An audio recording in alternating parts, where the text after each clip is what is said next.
we are moving along in topic 11. Today we will do lesson 11-5 on the area of a rectangle. So have your notebooks out and textbooks open to page 286 and 287. Please get your heading at the top of your page. And then underneath your heading here, your area of a rectangle, page 286 and 287. Let's get our objective copied for today. Our objective for today and our goal is for you to be able to find the area of a rectangle. So copy your objective. I can find the area of a rectangle into your notes. Okay, starting now at the top of page 286, we have the question, how can you find the area of a rectangle? So if you'd like to copy that under Roman numeral 1, how can you find the area of a rectangle? Put your question in there.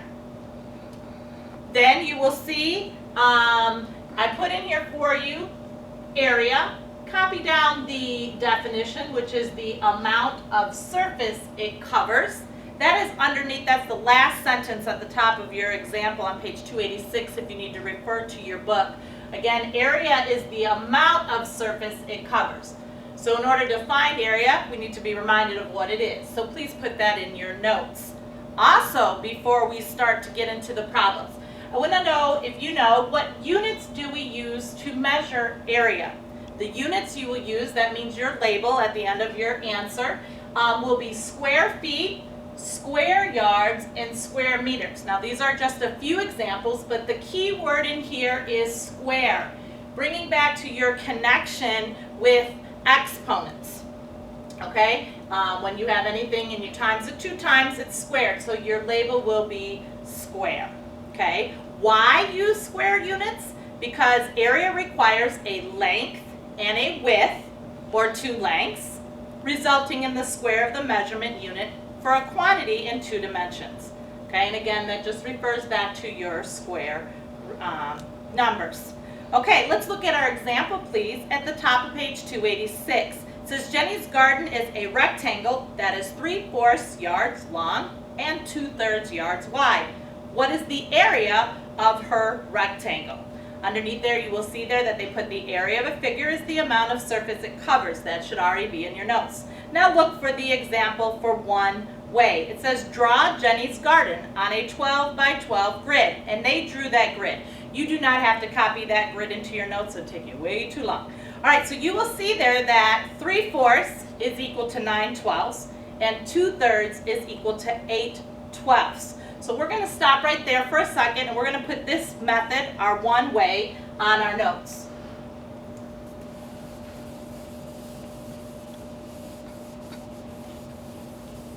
So please put the letter A and put one way. Okay? Your one way is going to be to draw an area model. Draw an area model. Okay, again, this is at the top of page 286. Okay, so for step 1, they want you to draw Jenny's garden on a 12 by 12 grid. Draw Jenny's garden on a 12 by 12 grid. Now again, this step, we'll put a little thing there, is to remind you that we won't always be drawing Jenny's garden. It depends on your example. Okay? And then you may be sitting here questioning why a 12 by 12 grid? Because 12 is your least common multiple of the denominators 3 and 4. So we can write both fractions with denominators of 12. And that's, you can see in the textbook, that's what they did, where they got 9/12 and 8/12. Our second step will be make the equivalent fractions.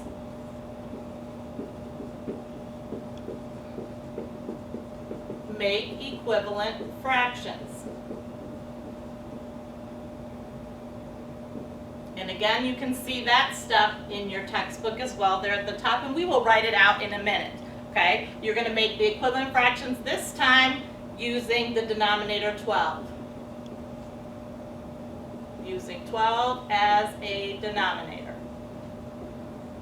And again, of course, your denominator will be depending on the denominators that you use in each problem. And the last step will be to multiply the new equivalent fractions. Last step then to find the area will be to multiply the new equivalent fractions.